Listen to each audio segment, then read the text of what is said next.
안녕하세요. 랄라하의 사연방 구독자 여러분. 저는 30대 중반 여성입니다. 사연을 적어 내리는 오늘도 제겐 더도 없이 특별한 날이기도 합니다. 다름 아닌 남편과 법적으로 완전히 갈라서게 된 이혼 기념일이기 때문이에요. 이혼이라는 말은 그저 남의 이야기라고만 생각했던 제가 왜 이혼을 결심하게 됐는지 지금부터 차근차근 설명해 드리도록 할게요. 제 아버지는 자랑스러운 소방관이십니다. 저는 어릴 때부터 우리 아빠는 훌륭한 소방관이야 라고 말하고 다닐 정도로 아버지를 무척 존경했습니다. 하루는 유치원에서 직업체험으로 소방서 견학을 간 적이 있었어요. 그때 저희 아버지께서 제 친구들을 맞이해 주시고 한 명 한 명씩 소방차에 태워주셨는데 나이를 먹은 지금까지도 그날의 행복한 기억을 생생히 기억하고 있네요. 자랑스럽고 따뜻한 아버지 덕분에 전 몹시 행복한 유년 시절을 보낼 수 있었습니다. 아버지가 자랑스러운 건 성인이 되어서도 마찬가지였습니다. 지옥불과 다를 게 없는 무시무시한 화마를 헤치고 들어가 생명을 구해내는 일은 결코 아무나 할 수 있는 건 절대 아니잖아요. 특히 아버지께서는 투철한 사명감을 인정받아 표창도 셀 수 없을 정도로 받으셨고 각종 언론사 인터뷰도 십수번은 하신 건 물론이거니와 대학 강연까지 가실 정도로 인정받는 분이셨습니다. 하지만 제가 대학교를 갓 졸업할 때쯤 저희 아버지께 한 가지 비극이 발생했습니다. 화재 진압 중 무너진 건물 잔해에서 사람을 구하다 붕괴된 건물에 그만 다리가 깔리게 되어버리고 만 것인데요. 천만다행으로 생명을 부지할 수 있었지만 안타깝게도 다리 한쪽을 완전히 절단하고야 말았습니다. 그 후로 저희 아버지 명예퇴직하시고 지금껏 쭉 한쪽 다리로만 살아오셨죠. 하루아침에 다리 한쪽을 영영 잃게 되었으니 그 상심이 이루 말할 수 없이 크셨을 테지만 저희 아버지는 좌절보다는 오히려 극복을 선택하셨습니다. 두 쪽 다리가 다 있으면 다 있는 대로, 한쪽만 있으면 한쪽만 있는 대로 잘 살면 된다며 무한 긍정 마인드로 가족들에게 본보기가 되어주셨어요. 저 또한 그런 아버지의 성격을 빼닮아 쉽게 좌절하지 않고 낙천적인 사고방식을 가진 어른으로 성장할 수 있었습니다. 저는 몸이 불편한 아버지를 물심양면으로 도우며 든든하고 기댈 수 있는 딸이 되고자 최선을 다했습니다. 그러던 어느 날이었습니다. 대학생 때부터 10년간 사귀어온 남자친구가 결혼하자며 제게 프로포즈를 하더라고요. 8년 동안 준비한 변리사 시험에 드디어 합격하게 되었다면서 말이죠. 저는 별다른 고민 없이 그의 프로포즈를 흔쾌히 받아들였습니다. 10년이라는 긴 세월 동안 별탈 없이 만나온 남자친구였기에 그와의 관계는 잔잔한 수면처럼 편안했고 그러다 보니 결혼하는 게 당연한 수순이라고 생각했습니다. 나이가 30줄에 들어서니 주변 친구들 모두 하나 둘씩 짝을 이루고 떠나고 있던 터라 마음이 살짝 들뜬 탓도 있었어요. 사실 남자친구는 홀어머니 밑에서 자라 가정 형편이 썩 좋지 못했기 때문에 수험 생활에 필요한 비용은 직장인이었던 제가 전부 다 부담했었습니다. 고시원 비용과 학원비, 식비 등등 해도 월 200만 원이 훌쩍 넘더라고요. 저는 매일 철회를 해가며 돈을 벌어야만 했고 먹는 거, 입는 거 아껴가면서 모은 돈을 모조리 남자친구에게 몰빵했어요. 그간 남자친구 뒷바라지하느라 솔직히 말해서 등골이 휘는 줄 알았는데 이제야 고생한 보람을 받게 됐다는 생각에 매우 기뻤습니다.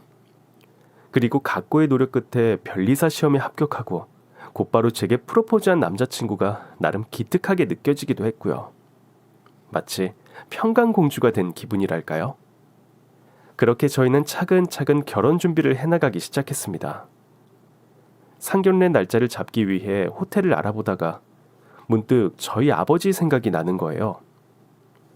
제 남자친구는 저희 아버지가 사고를 당해 다리 한쪽이 없다는 사실을 전부 다 알고 있었기에 예비 장모님 또한 당연히 이 사실을 알고 있을 거라 생각했습니다.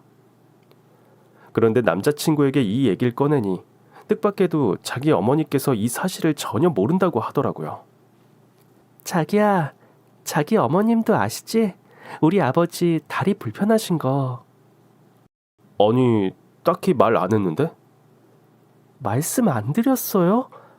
그래도 상견례 전에 미리 말씀드려야 하지 않을까? 나중에 보고 놀라시면 어떡해. 에이, 그런 걸로 뭘 놀라. 그리고 자기 아버님 사람 구하다가 그렇게 된 거라며. 난 자기 아버님 진심으로 존경해. 분명 우리 엄마도 자기 아버님 대단하다고 생각하실 거야. 그래도 걱정돼서 그래. 상견례 전까지 아직 시간 있으니까 자기가 어머님께 꼭 미리 말씀드려. 알겠지? 알겠어. 내가 잘 이야기할게. 걱정 마. 남자친구는 대수롭지 않게 여겼지만 저는 노심초사하는 마음을 감출 수가 없었습니다. 물론 제 아버지가 부끄러워서 그러는 건 결코 아니었습니다. 미래를 약속한 사이이니 상대방 어른께 저희 집안에 대한 모든 정보를 미리 솔직하게 말씀드려야 된다고 생각했기 때문이에요. 저는 어머님께 잘 말씀드리겠다는 남자친구의 말을 곧이곧대로 믿으며 상견례 날짜를 잡았습니다. 그리고 대망의 상견례 당일이 되었어요. 저희 아버지께서는 전날 잠을 못 이룰 정도로 무척 긴장하셨습니다. 무남 동료인 딸을 시집 보내는 일이 무척 기쁘면서도 한편으로는 자신의 몸 상태 때문에 딸에게 행여라도 피해가 갈까 염려하셨죠. 그런 아버지의 모습을 바라보면서 자식된 입장으로서 마음이 결코 편치 못했습니다. 그럴수록 저는 아버지의 손을 꼭 잡아드리며 걱정 말라 다독여드렸어요. 드디어 우리 딸 내일이 상견례 날이네. 엉금엉금 기어다니던 애가 언제 이렇게 다 컸대. 안 그래요, 여보? 그러게 말이야. 우리 은서가 벌써 시집을 간다고 하니 감회가 남다르네. 참, 은서야. 혹시 안사돈 되실 분께서 아빠 다친 거 알고 계시냐? 그럼 당연하지. 남자친구가 어머님께 잘 이야기해 놓는다고 했어. 그래, 그렇다면 다행이구나. 혹시 안사돈께서 안 좋게 여기실까 걱정되네.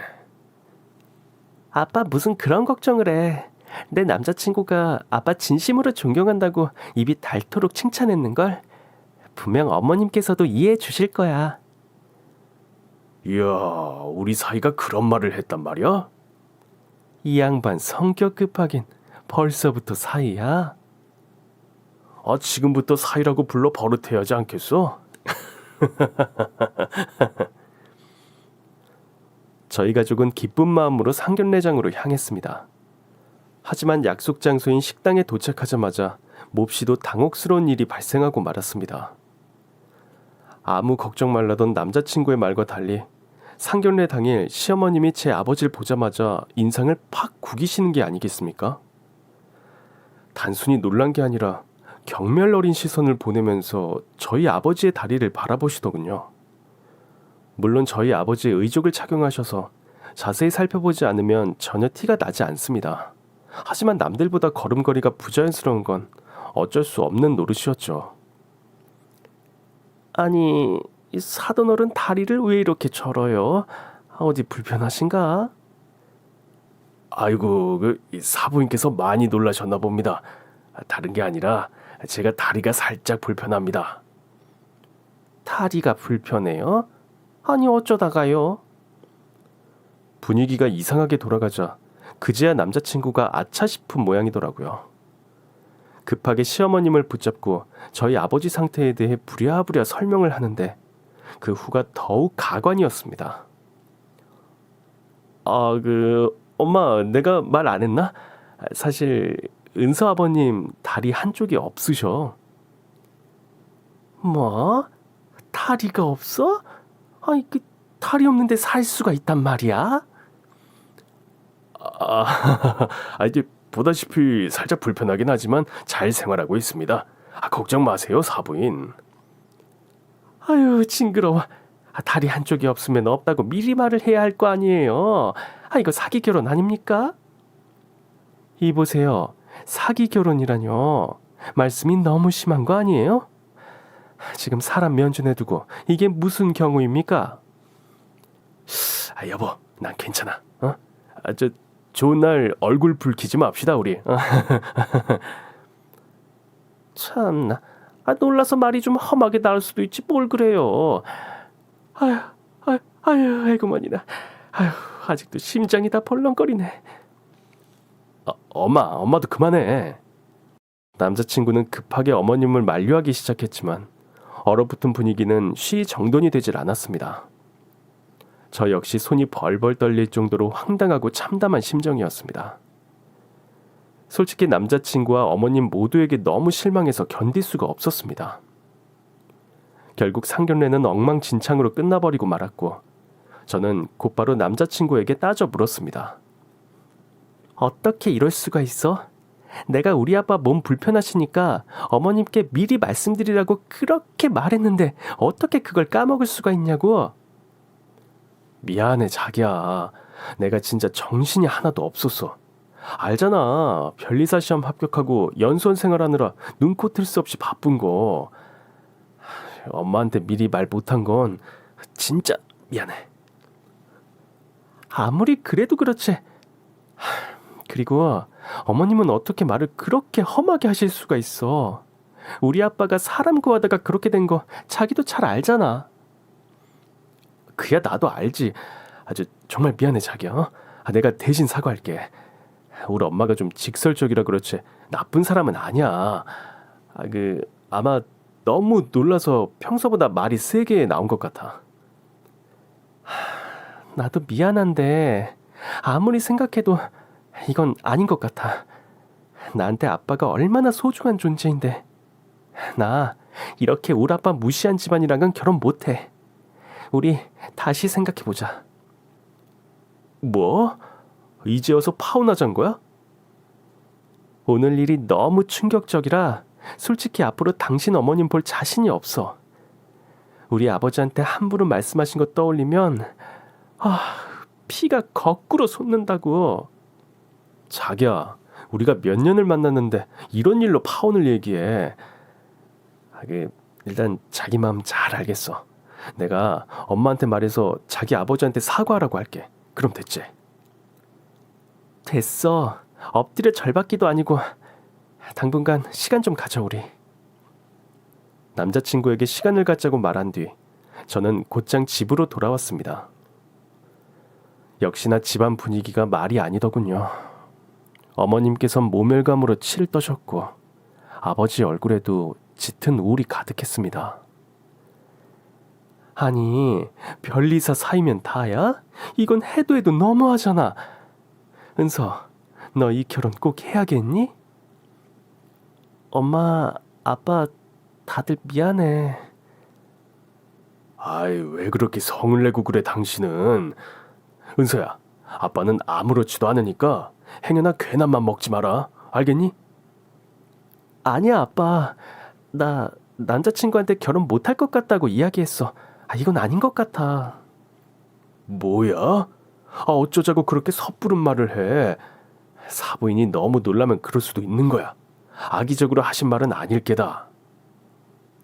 하지만 내가 경수 씨한테 누누이 강조했는걸. 우리 아빠 몸 불편하니까 어머니께 미리 말씀드리라고. 근데 이 중요한 문제를 완전히 까먹어버린 거잖아. 어떻게 이럴 수가 있는지. 난 이해가 안 돼, 아빠. 그야 연수원 생활하느라 정신없으면 그럴 수도 있지. 이해가 안 되긴 뭐가 안 돼. 아빠는 속 안 상해? 아빠는 오히려 딸 결혼이 나 때문에 들어주게 되면 그게 더 속상할 것 같은데. 에휴, 걱정 마. 은서야, 아빠는 아무렇지도 않으니까 절대 마음 쓸 거 없어. 아빠, 내가 다 미안해. 아이고, 갑자기 울긴 또 왜 울어? 아빠 괜찮다니까 그러네 참. 그날 저는 아버지의 투박한 손을 붙잡고 한참을 꺼이꺼이 울었습니다. 그 누구보다 자랑스럽고 존경스러운 저희 아버지가 다리가 없다는 이유로 멸시받은 것도 서러운데 정작 본인은 딸 걱정만 하시니 가슴이 미어지더라고요. 그런데 바로 다음 날이었습니다. 남자친구에게 전화가 오더니 제게 그러더군요. 시어머님께서 저와 우리 아버지께 직접 사과하고 싶다고 말이에요. 그리고 1시간도 지나지 않아 시어머님께서 저희 집에 방문하셨습니다. 커다란 과일 바구니를 들고서 말이죠. 아이고 사돈어른, 지난번엔 제가 미안했습니다. 내가 살면서 장애인을 코앞에서 본 적이 처음이라 많이 놀라서 그랬습니다. 모쪼록 어른 이해를 부탁드려요. 아유 아닙니다. 충분히 그러실 수 있습니다. 이렇게 직접 찾아와 주시니 이제 다 괜찮습니다. 앞으로는 언행에 주의해 주세요, 사부인. 듣는 저희 입장도 생각해 주셔야죠. 뭐 앞으로는 주의할게요. 예, 은서야. 내가 이렇게 직접 사과까지 했으니 이제 우리 경수랑 파혼 얘기는 없던 걸로 하자꾸나. 알겠니? 네? 그게요. 은서야, 뭐해? 얼른 답하지 않고. 아빠 정말 괜찮다니까. 알겠어, 아빠. 조용히 봐. 어머님, 직접 찾아와 사과해 주셔서 감사드려요. 정수 씨랑은 잘 화해할게요. 당연히 그래야지. 아휴, 아침부터 진을 쏙 뺐네. 아휴, 그럼 잘 마무리된 걸로 알고 전 이만 가보도록 하죠. 사돈 어른께선 배웅하실 거 없습니다. 다리도 불편하신데 앉아 계세요. 예, 사부인. 그럼 살펴가십시오. 그렇게 시어머님은 번갯불에 콩 구워 먹듯 빠르게 사과를 하고는 사라졌습니다. 아버지께서는 이제 사과도 받았으니 행여나 남자친구와 파혼할 생각일랑 꿈에도 꾸지 말라고 하셨죠. 남자친구도 그날 저녁 커다란 꽃다발과 케이크를 사들고 저희 집에 찾아왔더라고요. 장인어른, 실례가 많았습니다. 저희 어머니 일은 저도 대신 사과드리겠습니다. 에헤이, 자네까지 왜 이러는가. 아까 사부인 다녀가셨으니 난 괜찮네. 아닙니다. 제가 처신을 좀 더 잘했어야 했는데 은서에게도 상처 입힌 것 같아 마음이 좋지 않습니다. 무릎을 꿇고 앉아 정중하게 저희 아버지께 사과를 하는 남자친구의 모습을 보니 그제야 제 마음이 서서히 풀리더군요. 그래도 10년 가까이 만난 남자인데 이렇게 무자르듯 헤어지는 건 아니다 싶기도 했습니다. 무엇보다 저희 아버지께서 자신 때문에 결혼이 엎어질까봐 매우 노심초사해 하셨고요. 결국 저는 남자친구의 사과를 받아주었고 바로 다음 해에 결혼에 꼬리냈습니다. 어여쁜 꽃들이 펼쳐진 버진로드를 아버지의 손을 꼭 잡고 함께 걸을 때 어찌나 눈물이 나던지 새 신부 얼굴이 눈물 범벅이었답니다. 아직도 그때 생각만 하면 울컥할 정도예요. 그 후로 벌써 3년이라는 세월이 지났네요. 다행히 3년간 시어머님과는 별 문제 없이 지낼 수 있었습니다. 남편은 대기업 변리사로 입사하여 승승장구하게 되었죠. 딱 하나 아쉬운 점은 결혼한 지 3년이 다 되어가는데 아이가 안 생긴다는 점이었습니다. 처음엔 그저 아이는 언제 가질 거냐며 잔소리 정도만 해대던 시어머님께서도 차차 간섭을 해오기 시작하셨습니다. 예, 이거 잘 다려 먹어라. 이게 뭐예요, 어머님? 뭐긴 뭐야. 애 들어서게 해준다는 보약이다. 아침 저녁 꼬박꼬박 챙겨 먹어라. 알겠냐? 네, 신경 써주셔서 감사해요, 어머님. 그리고 이것도 받아라. 이건 부적 아니에요? 용하다는 무당한테 받아온 거니까 부부관계 할 때 베개 밑에 넣어놓거라. 네? 부부관계요? 얘는 하늘을 봐야 별을 딸 거 아니야. 그나저나 너네 제대로 하긴 하는 거야? 그럼요, 어머님. 그 문제는 저희가 알아서 잘하고 있으니 너무 염려 마세요. 결혼한 지가 몇 년인데 아직도 애가 안 들어서니 걱정 안 하게 생겼니? 좋은 말 할 때 내 말 들어라. 베개 밑에 이 부적을 넣어두고 돌아오는 토요일 밤 9시 정각에 내 아들의 씨를 받아야 한다. 1분이라도 이르거나 늦어서는 절대 안 돼. 제가 무슨 씨바지도 아니. 일단 알겠어요, 어머님. 부부관계니 남편의 씨를 받아야 한다느니 어머님의 노골적인 표현이 너무 불쾌하게 느껴졌습니다. 마음 같아선 부적을 그 자리에서 찢어버리고 싶었지만 괜히 이를 키우고 싶지 않아 시어머니 말을 고분고분 따르는 척할 수밖에 없었죠. 하지만 날이 갈수록 어머님의 간섭은 더욱 심해지더라고요. 아무래도 안 되겠다. 너 이번 주말에 남편이랑 같이 시댁으로 함께 와라. 이번 주말이요? 무슨 일 있으세요? 부적까지 받아왔는데 애가 안 들어서잖아. 너 그 부적이 얼마짜린 줄 알아? 어머님, 안 그래도 저희 며칠 전에 난임센터 다녀왔어요. 애기 갖기 위해 최선 다하고 있으니 조금만 기다려주세요. 시끄럽다. 병원은 다 상술인 거 모르니? 군소리 말고 주말에 오도록 해. 내가 니들 똑바로 관계하는지 안 하는지 아주 그냥 눈에 불을 켜고 지켜볼 테니까. 네? 지켜보신다뇨? 토요일 밤 9시 정각에 맞춰서 씨를 받아야 한다고 몇 번을 말해. 내가 방 밖에서 시간 체크해 줄 테니 그런 줄 알아라. 하다 자식 내외의 성관계까지 관여하려고 드니 그야말로 미치고 팔짝 뛸 노릇이었어요. 결국 저는 남편에게 도움의 손길을 요청할 수밖에 없었습니다. 제발 어머님의 기행을 말려달라고요. 자기야, 이번 주말에 어머님께서 오래. 그래? 올만에 엄마 밥 먹고 좋네.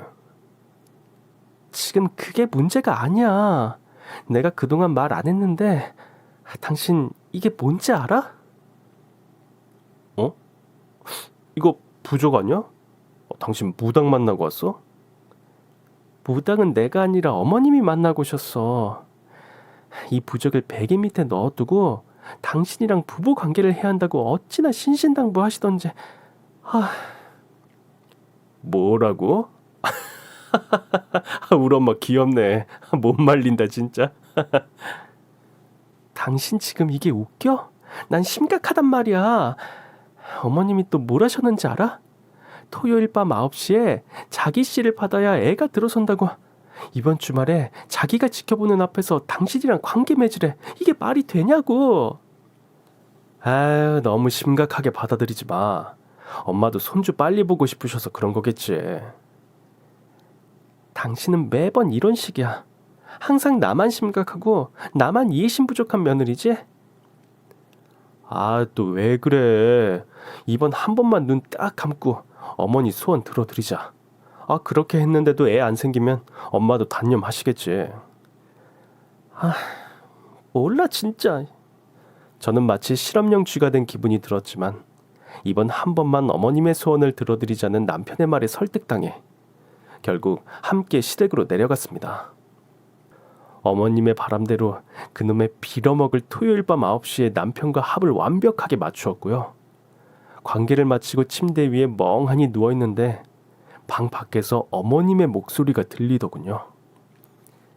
애미야, 아랫도리에 힘을 꽉 주고 자거라.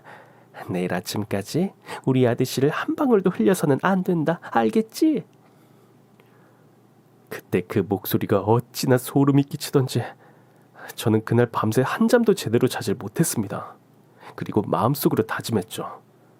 다음부터 또 이런 어처구니 없는 요구를 하신다면 시어머니고 뭐고 대차게 거절하겠다고 말이죠.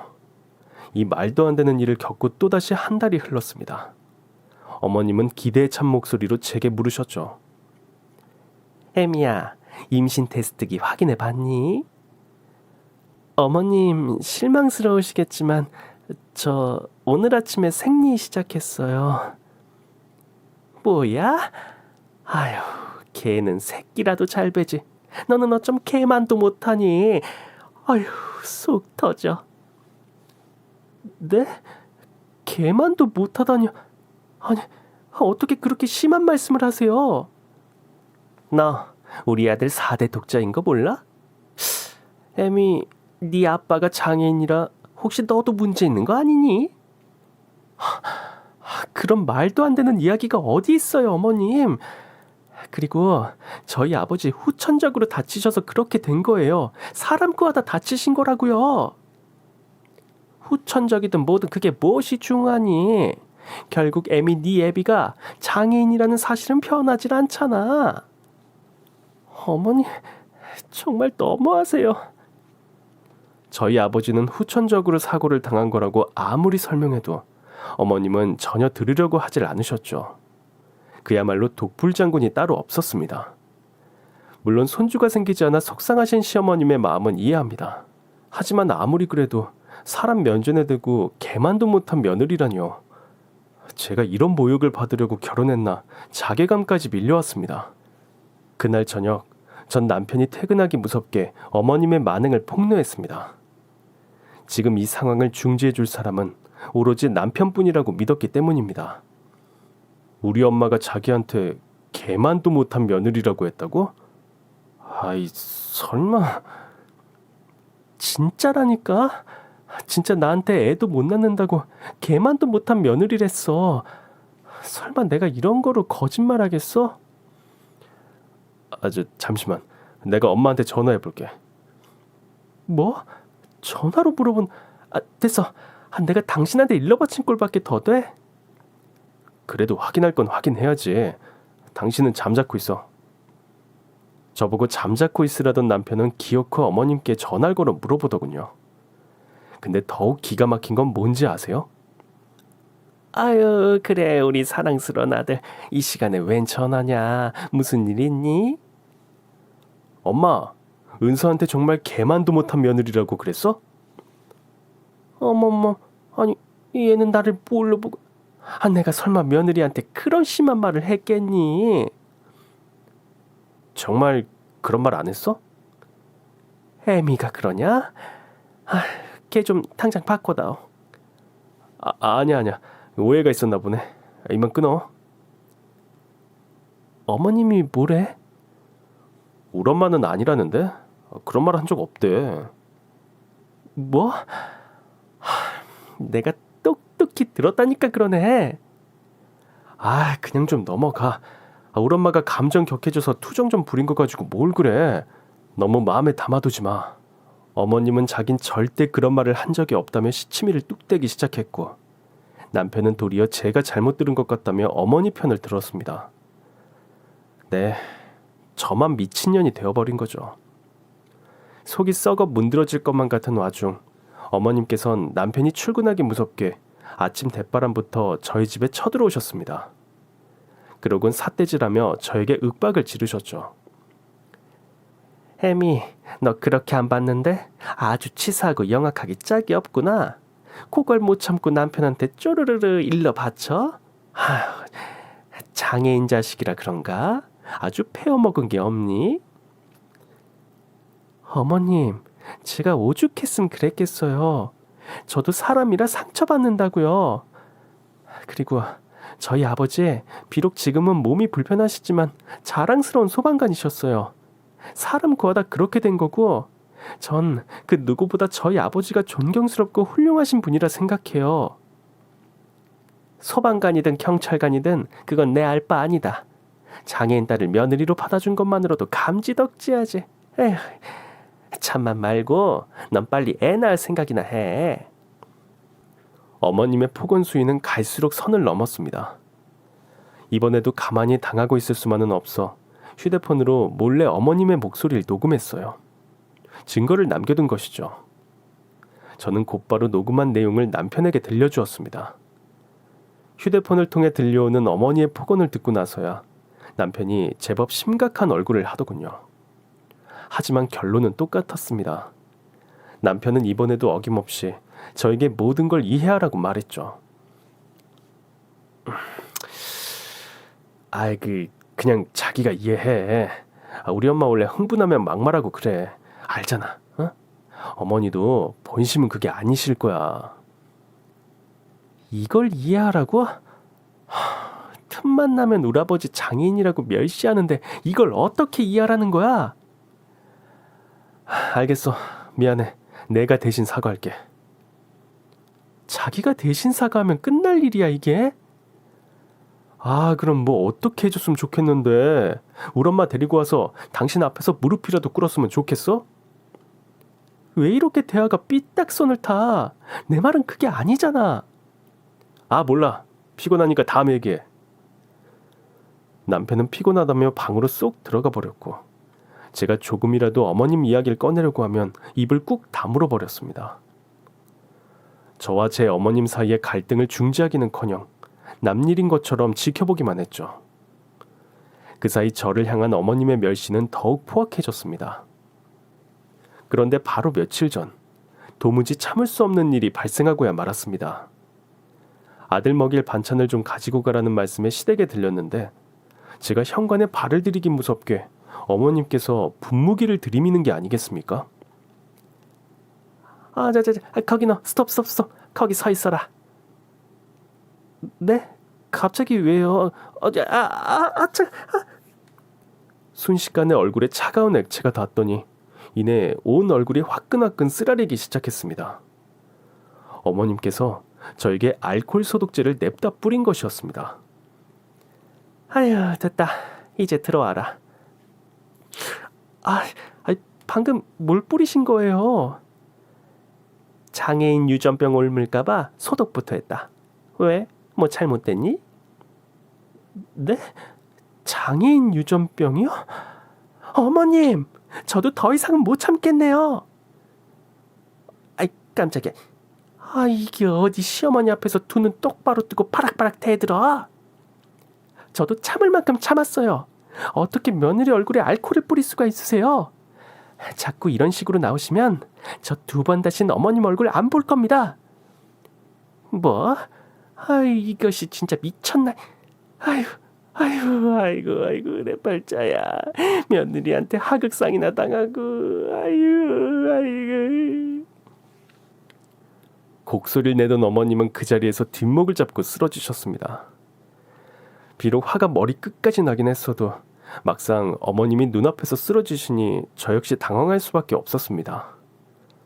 급히 119를 불러 어머님을 응급실로 모셨는데, 소식을 듣고 달려온 남편은 자초지종을 듣더니 길길이 날뛰더군요.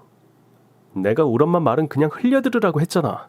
어르신 말 하나 그렇게 이해를 못해줘서 따박따박 대들고 기어코 우리 엄마를 쓰러지게 만들어. 당신은 왜 맨날 나한테만 뭐라 그래? 당신 진짜 안 되겠다. 나 당분간 엄마 집에서 지낼 거야. 우리 시간 좀 가지자. 뭐? 당신까지 정말 1억이야? 내가 어머님 때문에 얼마나 스트레스 받는지 뻔히 알잖아. 그리고 어머님이 나한테 내뱉은 폭언에 비하면 내가 한 말은 3발의 피야.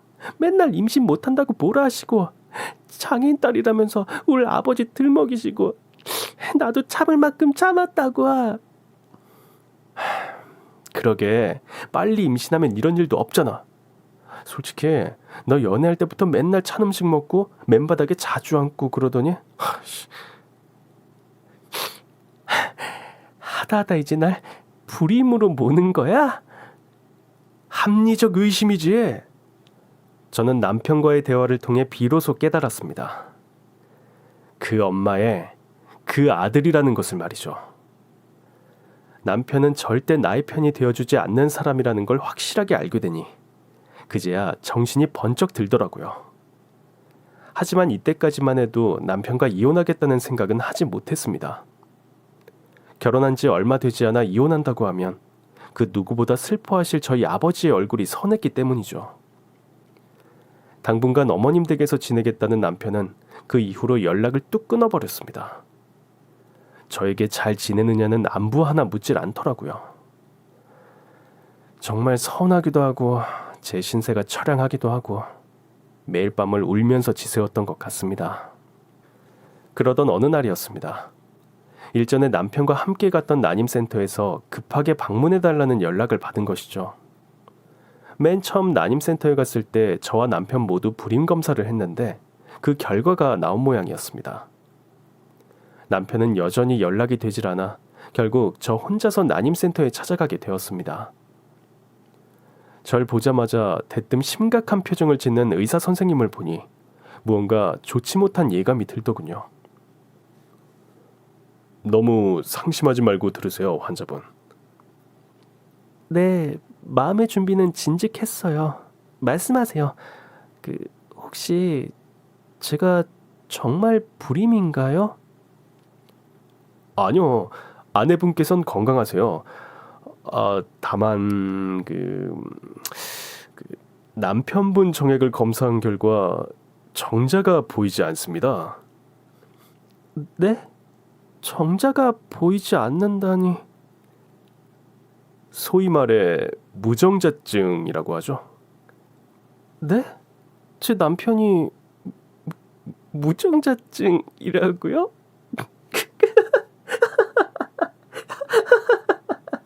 남편이 무정자증이라는 말에 저는 미친년처럼 깔깔깔 웃고 말았습니다. 어찌나 통쾌하던지 그때 기분은 말로 표현할 수가 없습니다. 그러니까 지금껏 애를 가지지 못한 이유는 제 문제가 아니었던 거죠. 남편 놈이 씨 없는 수박이었던 거잖아요. 지금까지 마음고생한 것들이 한 번에 사라지는 기분이 들 정도였습니다. 병원에 나오면서 전 한 가지 굳은 결심을 하게 되었습니다. 이 결혼은 유지해서는 안 된다는 걸 말이죠. 그나마 아이가 없으니 얼마나 다행인지 몰랐습니다. 마마보이 남편 놈이 무정자증이라는 게 어쩌면 신의 선물이라는 생각도 들더라고요. 저는 곧바로 친정으로 향했습니다. 저를 따뜻하게 맞이해 주시는 아버지의 얼굴을 보니 또 왜 그렇게 눈물이 나던지. 전 아버지를 꼭 껴안고 지금껏 제가 겪은 일을 모두 털어놓았습니다. 애를 못 낳는다는 이유로 시어머니에게 당한 서욕, 남편의 방관자적 태도 등등 전부 다 사실대로 말씀드렸죠. 아이고, 내 딸이 그런 취급 당하는 줄도 모르고 이 아비가 잘못했어. 아빠, 나 지금이라도 남편이랑 이혼하고 엄마랑 아빠랑 그냥 둘이서 살래. 나 그래도 돼? 그야 당연하지. 아무 걱정 말고 다시 집으로 들어와라. 아빠, 그리고 경수 그 새끼 알고 보니 무정자증이었어. 나는 그것도 모르고 내가 임신 안 되는 몸인 줄 알고 얼마나 마음고생했다고. 아휴, 가엾은 내 딸아. 그간 혼자서 얼마나 마음고생 심했니. 제 이야기를 들은 저희 아버지 역시 꺼이꺼이 우셨습니다. 다음날 저는 집에 있던 물건들을 모두 정리하고 친정으로 다시 들어갔습니다. 이제야 제 집에 온 것 마냥 마음이 편하더라고요. 저는 곧장 남편 새끼에게 이혼 서류를 날려주었습니다. 이제 남은 인생은 부모님 곁에서 살면서 몸이 불편하신 아버지의 다리가 되어드리고 싶었어요. 어릴 때는 아버지가 절 업어주셨으니 이제는 제가 아버지를 업을 차례라고 생각했죠. 그런데 사람이 매번 불행한 일만 겪지는 않는 모양이었습니다. 저희 아버지가 착하게 사셔서 그런지 복이 넝굴째 굴러들어오게 되었어요. 사실 저희 아버지께서는 할아버지로부터 물려받은 땅이 있었습니다. 그 땅이 원래 그린벨트로 묶여 있어서 아무짝에도 쓸모가 없었던 그런 땅인데 최근 그린벨트가 해제되면서 재개발된 것이죠. 아버지께서 하루아침에 수백억 원대의 자산가가 된 것입니다. 그야말로 경사였어요. 저희 가족은 얼싸안고 기뻐했습니다. 이제 꽃길만 걸은 일만 남았다며 행복하게 살자 다짐했죠. 한편 이 소식을 어떻게 들었는지 갑자기 시어머님과 남편이 저희 아버지 칠순잔치 때 쳐들어온 게 아니겠습니까? 저는 너무 황당해서 저 뻔뻔스러운 모자의 얼굴을 빤히 바라보았습니다. 어머님께서 여긴 어쩐 일이세요? 얘는 내가 못 올 때라도 왔니? 사돈어른 축하해 주려고 왔지. 아이고 사돈 칠순 축하드립니다. 몸도 불편하신데 그래도 꽤 오래 사셨네요. 그래 자기야, 장인어른 칠순잔치에 사이가 빠지면 되나? 아버님 진심으로 축하드립니다. 그리고 땅 부자 되셨다고 소문이 자자하던데 아유 이제 제가 다 기쁘네요. 장인어른은 개뿔. 당신 내가 보낸 이혼 서류 못 받았나 봐? 그거 당근 받았지. 근데 이혼 못 해주겠는데? 내가 무슨 잘못을 했다고 이혼을 해? 내가 바람을 피웠어 뭐랬어? 그래, 이혼 서류 받고 기가 막히더구나. 솔직히 잘못은 애미 너한테 있지. 참나 기가 막혀서 제가 무슨 잘못이 있다고 이러세요? 애 못 낳는 거 조선시대로 따지면 칠거지약 중 하나라는 거 모르냐? 그리고 장애는 유전이라는 말도 있는데 혹시라도 애 가졌다가 장애하면 우리 아들만 고생할 게 뻔하잖니. 지금 말 다 하셨어요? 아유 시끄러. 하지만 내가 시어머니로서 넓은 아량으로 용서해준 마임이야. 다시 짐 싸서 집으로 들어오거라. 그래 여보, 나한테 한마디 상의도 없이 멋대로 집 나간 거랑 이혼 서류 보낸 거 이번 한 번만은 용서해 줄게. 그러니까 힘 빼지 말고 얼른 들어와. 아버님도 은서 좀 잘 설득해 주세요. 하나뿐인 딸인데 이혼녀 만들면 되겠습니까? 이 미친 것들이 뭐라고 짓거리는 거야? 아유, 이 악기만도 못한 것들. 에휴. 그때였습니다. 옆에서 지켜만 보던 저희 아버지께서 굵은 소금을 가지고 와 시어머니와 남편의 얼굴에 시원하게 팍팍 뿌리는 게 아니겠어요? 마치 사탄을 물리치는 늠름한 사제처럼 말이죠. 사돈, 지금 경호업계 이게 뭐 하는 짓입니까? 장인어른 갑자기 왜 이러세요? 눈에 소금 들어가서 따가워요. 시끄럽다. 이 사탄 같은 것들. 썩 꺼지지 못해?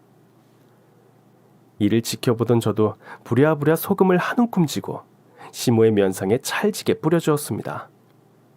그리고 칠순잔치를 진행하던 사회자의 마이크를 빼앗아 남편 놈의 비밀을 만천하에 공개했죠. 마이크 테스트.